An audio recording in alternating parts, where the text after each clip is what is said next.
बिस्मिल्लाहिर्रहमानिर्रहीम। अस्सलामु अलैकुम मेरे मुअज़्ज़ज़ और वाजिबुल एहतराम साथियों। दोस्तों, हजरत शेख अब्दुल्ला अंदलसी हजरत शिबली रहमतुल्लाह अलैह के पीर थे। एक मरतबा ईसाइयों की बस्ती के करीब से गुजर रहे थे। उस बस्ती के ऊपर सलेबें लटक रही थी। थोड़ी देर के बाद वो एक कुएं पर असर की नमाज अदा करने के लिए वुजू करने के लिए गए। वहां किसी लड़की पर नजर पड़ी।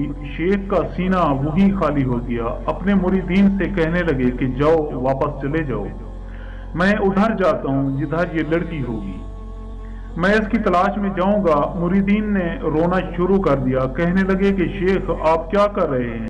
ये वो शेख थे जिन्हें 1,00,000 हदीसें ज़बानी याद थी, कुरान के हाफिज थे, सैकड़ों मस्जिदें उनके दम कदम से आबाद थी।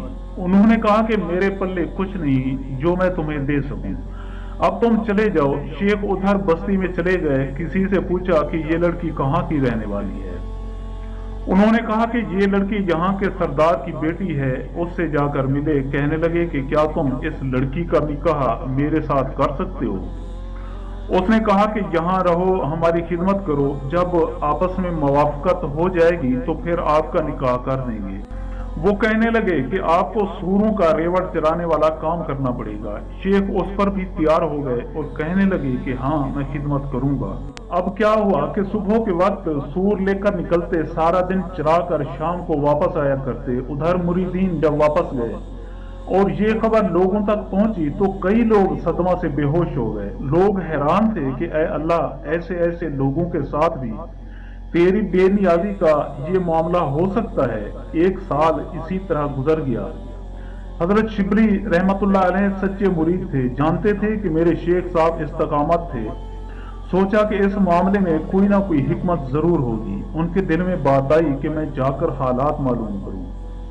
चुनाचे उस बस्ती में आए और लोगों से पूछा कि मेरे शेख किधर हैं? कहा कि तुम फलां जंगल में चले जाओ, जाकर देखो, वहां सूर चरा रहे होंगे। जब वहां गए तो क्या देखते हैं कि वही अमामा, वही जुब्बा और वही असा जिसको लेकर वो जुम्मा का खुतबा दिया करते थे, आज उसी हालत में सूर चरा रहे हैं। शिबली रहमतुल्लाह अलैह करीब गए और पूछा कि हजरत, आप तो कुरान के हाफिज थे, आप बताएं कि क्या कुरान आपको याद है? फरमाने लगे कि कुरान याद नहीं।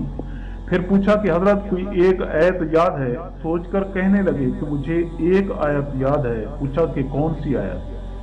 तो कहने लगे, तर्जमा, जिसे अल्लाह जलील करने पर आता है उसे इज्जतें देने वाला कोई नहीं। पूरा कुरान भूल गए और सिर्फ एक आयत याद रही जो कि उनके अपने हाल से ताल्लुक रखती थी। हजरत शिबली रहमतुल्लाह अलैह रोने लगे कि हजरत को सिर्फ एक आयत याद रही। फिर आपने उनसे पूछा कि हजरत, आप तो हाफिजुल हदीस थे, क्या आपको हदीसें याद हैं? फरमाने लगे कि एक याद है। तर्जमा, जो दीन को बदल दे उसे कत्ल कर दो। ये सुनकर शिबली रहमतुल्लाह अलैह रोने लगे तो साथ उन्होंने भी रोना शुरू कर दिया। किताबों में लिखा है कि शेख रोते रहे और रोते हुए उन्होंने कहा कि ऐ अल्लाह, मैं आपसे ये उम्मीद तो नहीं करता कि मुझे इस हाल को पहुंचा दिया जाएगा। रो भी रहे थे और ये फिक्रा भी बार बार दोहरा रहे थे। अल्लाह ताला ने शेख को तौबा की तौफीक अता फरमा दी और उनकी कैफियतें भी वापस लौटा दी। फिर बाद में शिबली रहमतुल्लाह अलैह ने पूछा कि ये सारा मामला कैसा हुआ? फरमाया कि मैं बस्ती के करीब से गुजर रहा था, मैंने सलेबें लटकी हुई देखी तो मेरे दिल में ख्याल आया कि ये कैसे कम अकल बेवकूफ लोग हैं जो अल्लाह के साथ किसी को शरीक ठहराते हैं। अल्लाह ताला ने मेरी इस बात को पकड़ लिया कि अब्दुल्ला, अगर तुम ईमान पर हो तो क्या ये अक्ल तुम्हारी वजह से है या मेरी रहमत की वजह से है?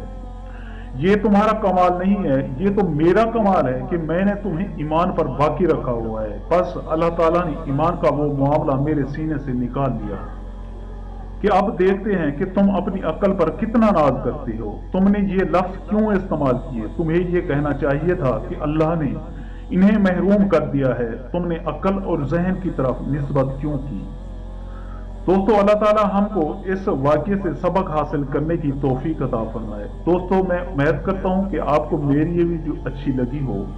अगर आपको मेरी ये वीडियो अच्छी लगे तो प्लीज़ अब मेरे चैनल को सब्सक्राइब और इस वीडियो को लाइक ज़रूर कीजिए और अपनी कीमती आरा का इजहार नीचे कमेंट सेक्शन में करना मत भूलिए। शुक्रिया, खुदा हाफ़िज़।